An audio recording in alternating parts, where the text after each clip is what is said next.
Hello everyone, welcome back to my channel let's start. আজকে আমি তোমাদের সাথে ইন্ডিপেন্ডেন্স ডে স্পেশাল 3 ধরনের পোলাওয়ের রেসিপি শেয়ার করব। আছে অরেঞ্জ পোলাও, হোয়াইট পোলাও আর হচ্ছে গ্রিন পোলাও। আজকের যে রেসিপিগুলো তোমাদের দেখাবো সেগুলো কিন্তু খুবই কম সময় হয়ে যায় আর খুবই সুস্বাদু খেতে হয়। তো আশা করি তোমাদের আজকের রেসিপি ভালো লাগবে। ভালো লাগলে কিন্তু আমার চ্যানেলটাকে ঝটপট সাবস্ক্রাইব করে দিও। তো চলো আজকের রেসিপি শুরু করি। প্রথমে আমি একটা বড় সসপ্যান টাইপের নিয়ে নিয়েছি, যার মধ্যে আমি জল গরম করতে বসিয়ে দিয়েছি। জলটা ভালোই গরম হয়ে গেলে তার মধ্যে দিয়ে দেবো কয়েকটা তেজপাতা আর হচ্ছে গোটা গরম মশলা। গোটা গরম মশলা দেওয়ার পর দিয়ে দেবো 1 চামচ নুন। তারপর আমি জলটাকে আরেকটু ফুটতে দিয়ে তার মধ্যে দিয়ে দেবো বাসমতি রাইস। আমি এর আগে বাসমতি রাইসটাকে নিয়ে ভালো করে জলে ভিজিয়ে রেখেছিলাম 1 থেকে 1.5 ঘন্টা মতন। তারপর চালটা এখানে দিয়ে দিলাম। এরপর আমি একটা ঢাকনা দিয়ে ঢাকা দিয়ে দেবো আর ভাতটাকে ভালো করে ফুটে নিতে দেবো। এবার দেখো চালটা অনেকক্ষণ ধরে সেদ্ধ হচ্ছিল। প্রায় 15 থেকে 20 মিনিট কি 25 মিনিট পর আমি চালটাকে তুলে দেখাচ্ছি। ভাতটা কিন্তু ভালোভাবে সেদ্ধ হয়ে গেছে। এবার আমি ভালোভাবে ফ্যানটা ঝরিয়ে নেব। দেখো একদম ঝুরঝুরে হয়ে গেছে। আমি ঠান্ডা করতে দেওয়ার জন্য একটা বড় থালার মধ্যে ভাতটাকে ছড়িয়ে রেখেছি। আর ঠান্ডা করতে দেওয়ার সময় ছড়িয়ে রাখলে কিন্তু চালগুলো একদম শক্ত হয়ে যাবে আর গোটা গোটা থাকবে। তো যাই হোক, চালটাকে ঠান্ডা করতে রেখে দিয়েছি। আর এবার আমি বানাবো অরেঞ্জ পোলাও। ফার্স্টেই যেহেতু আমাদের পতাকার প্রথমেই রয়েছে অরেঞ্জ বা স্যাফরন কালার, তাই জন্য আমি এখানে প্রথমে অরেঞ্জ পোলাও বানাবো। যার জন্য একটা কড়াই বসিয়ে নিয়েছিলাম। কড়ার মধ্যে দিয়ে দিয়েছি প্রথমে ঘি। 2 চামচ ঘি ছাড়াও এখানে 1 চামচ সাদা তেল তোমরা দিয়ে দিতে পারো। এরপর দিয়ে দিয়েছি কাজু। কাজুগুলোকে আমি ভালো করে তেলের মধ্যে ভেজে নেব। তারপর এইখান থেকে কাজুগুলোকে একটু সাইডে সরিয়ে বা কাজুগুলোকে কড়াই থেকে তুলে নিয়ে তার মধ্যে দিয়ে দেবো তেজপাতা।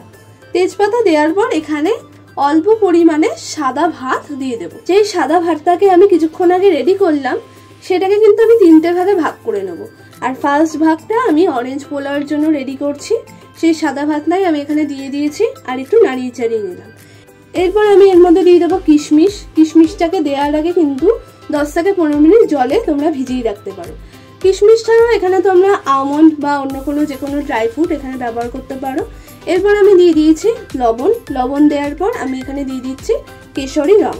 সেটাই হচ্ছে সবচেয়ে ইম্পর্টেন্ট জিনিস এখানে, যেটা আমি ফার্স্টে একটু দুধ নিয়ে নিয়েছি, তার মধ্যে কেশরি রংটাকে গুলে নিয়েছি, যেটার কালার ছিল অরেঞ্জ রেড। তোমরা চাইলে এখানে অরেঞ্জ ফুড কালারও ব্যবহার করতে পারো, যেটাকে আমি দিয়ে দিয়েছি চালের মধ্যে।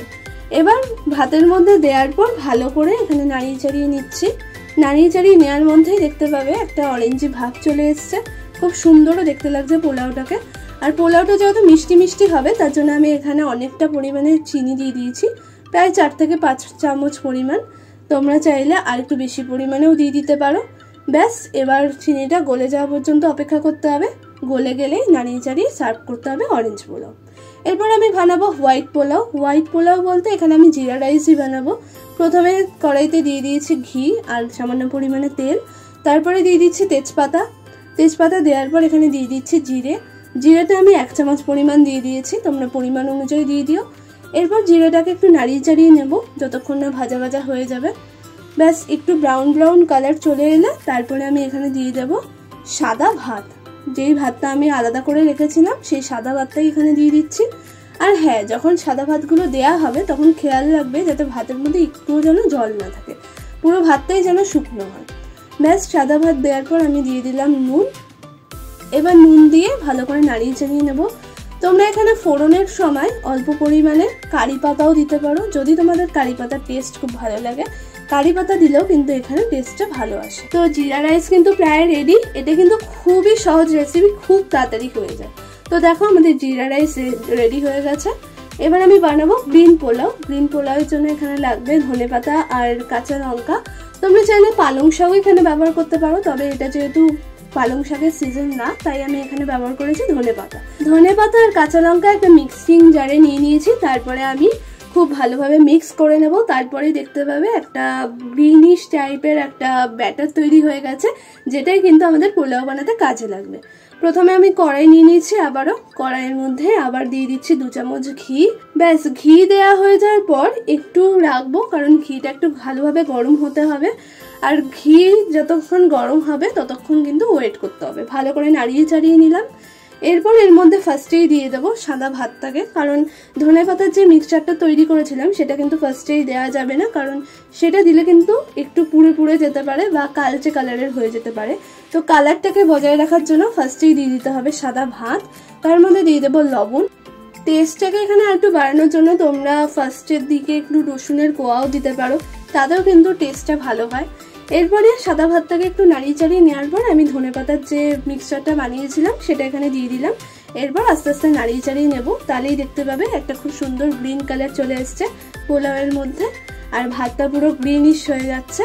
তো ভালো একটা সুন্দর গ্রিন কালার চলে এসছে। ব্যাস, নাড়িয়ে চাড়িয়ে একটু ব্ল্যাক পেপার দিয়ে আমি সার্ভ করব। তো যাই হোক, পোলাওগুলো কিন্তু রেডি হয়ে গেছে। এখানে রয়েছে অরেঞ্জ পোলাও, হোয়াইট পোলাও আর হচ্ছে গ্রিন পোলাও। সব পোলাও আমার রেডি। আমি পুরো ফ্ল্যাগ ওয়াইজ সাজিয়ে দিয়েছি পরপর। তো তোমাদের কেমন লাগলো রেসিপিটা অবশ্যই কিন্তু জানিও। ভালো লাগলে লাইক, কমেন্ট, সাবস্ক্রাইব করতে ভুলো না। আর আমার চ্যানেলে চোখ রেখো নতুন নতুন ভিডিওর জন্য। যাই হোক, আজকে আসি, টাটা।